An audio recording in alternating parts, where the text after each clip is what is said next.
Hello Brawlers! Welcome back to Eternal Brawl. Is here, your game host manager, ready and excited to share with you another character that you will surely love. But before we keep the ball rolling, I want to remind you all that to be able to summon all the epic heroes that I've been introducing, and to be able to have great advantages in the game once it comes out, plus more opportunities to get more income, you will be needing our asset, the Summoning Stones. So if you don't have Summoning Stones yet, after you finish watching this video, head over to eternalbrawl.io and load up on your bags now. You will surely want to summon the hero that I'm going to introduce to you today. So without further ado, Brawlers, today, the first character from our Terrans category. It is the founder of the Mongol Empire, Genghis Khan.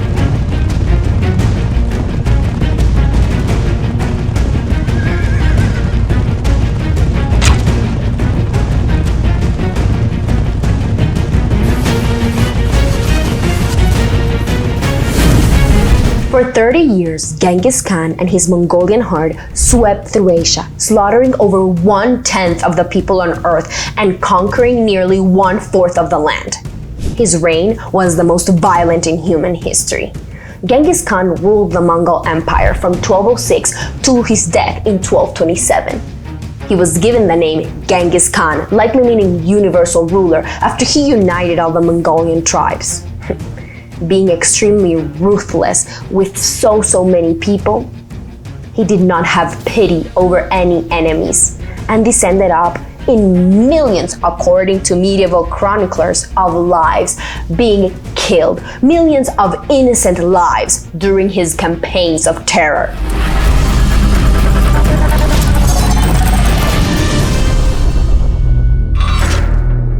Genghis Khan attacked the Shi, Xia, and Jin states and then sunk China.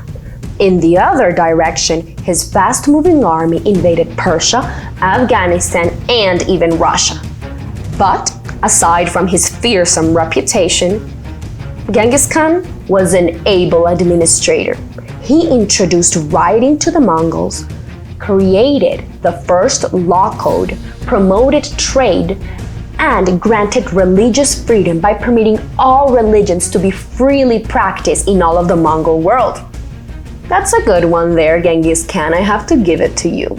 With this, he built the foundations of an amazing and strong empire, which under his successors would end up controlling 1/5 of the globe.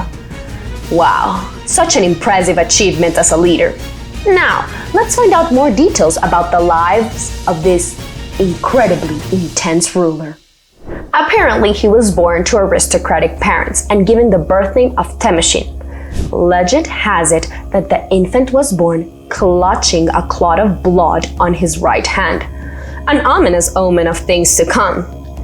Anyhow, Temujin's father, Yusuke, was a very influential tribal leader, and he had managed for Temujin to marry Borte, the daughter of another influential Mongol leader. Now, before this plan could come to fruition, Yusuke was poisoned by a rival and died. Temujin was still only 9 or 12, too young to rule. He was not able to maintain the loyalty of his father's followers.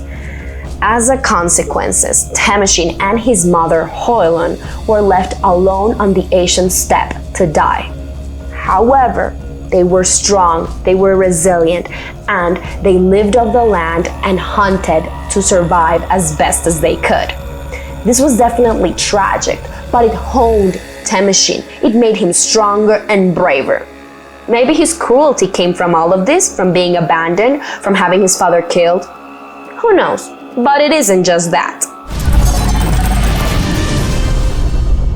Things got even worse when the young Temujin was captured by a rival clan leader. Perhaps following the incident where Temujin may have killed one of his older half-brothers, Bakhtur, who was more likely part of a rival branch of the family who had taken on the legacy of his father, Yusuke. However, luckily, Temujin was able to escape during the night, and he was able to gather still the few loyal followers of his father, and they joined Togrul, the chief of the Karite, who was a clan that his father had once helped. They all joined up and started getting forces and forcers. And side note here, Temujin was able to marry Borti, his betrothed, from earlier. The leadership and martial talents of Temujin brought him countless victories over local rivals, and his army started growing in size. He was proven unstoppable, and he managed to unify most of the nomadic tribes that roamed the grasslands of Central Asia. How? By creating a web of alliances between them that were composed of different but related clans. He was proclaimed and took himself this honor of being the dominant leader and won the respect of so many.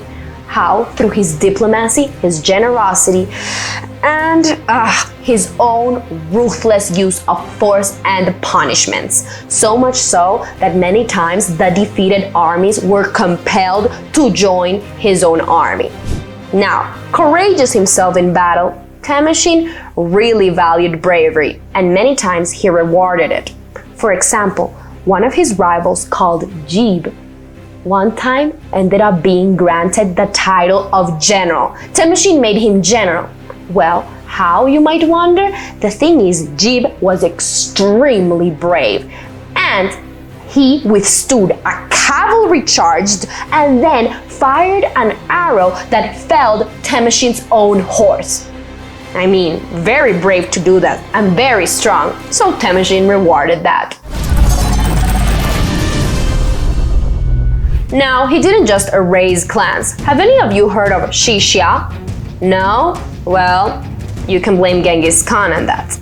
When Genghis Khan was attacking a Turco-Persian Sunni Muslim empire, he asked the conquered territory of Shishya to send him troops to help. Now, these people, the Shishya, were bold and they wanted to take a bold stand against their oppressor Genghis Khan, and they refused. Bad move, bad move. The Mongol army swarmed through the Shishya state, destroying everything, and they systematically exterminated every member that lived in this territory. And so, the Shishya states were erased from history. Wow, intense. Genghis Khan and Temujin, same person, defeated so many rivals, got so many lands that eventually the Mongol Confederation met at a conference and gave him the actual title Genghis Khan, which, as I said earlier, likely means universal leader or ruler. Basically, they recognized him as the one and only. No one could destroy him. Now, his aim was to combine this power base with the traditional Mongol skills of horsemanship and archery to keep building a stronger community, and not only conquer rival neighboring states, but build an empire that would be strong enough to conquer the richest state in Asia, China. Now, even though he now had this elevated position, Genghis Khan remained close to his roots, and he continued to live in a large portable wool-felt tent. See, until the Mongol Empire was established, all these nomadic people, they did not build villages or towns, no. They would just move across different pastures depending on the season. But however, the great Khan did not always look backward. He insisted that the formerly just spoken Mongol language was built into a written one. And so it happened. He also brought innovation through the development of a postal system that included horse-riding couriers who would quickly send messages between long distances. And he even established stations for rest, food, and change of horses. He thinks of everything. These campaigns and all of these new advancements, these things to make them stronger, ended up being extremely useful, especially the postal system during campaigns where military intelligence needed to be passed on quickly. So Genghis Khan was not only ruthless, but a very astute leader. Now, as I was telling this, I ended up wondering, did Genghis Khan ever end up conquering China? So I looked it up and I wanted to share with you that he was able to conquer big chunks of China. But actually, do you want to know who ended up doing it? Kublai Khan, who was Genghis Khan's grandchild. None of this would have been possible if Genghis Khan hadn't built this amazing empire, but it's really cool that his grandchild ended up fulfilling, well, his grandfather's ambitions. Side note here. Finally, Genghis also made his army more secure by avoiding the Mongol tradition of creating divisions based on tribes, which then might split due to age-old rivalry. Very astute. Genghis Khan would not just say, oh, this is tradition, let's do it. No, he would think in advancement, innovation, how to make things better. I mean, I know he was ruthless and killed so many people, but the man was smart. Anyhow, will all of this intelligence translate into the Eternal Brawl game? Let's find out, Brawlers.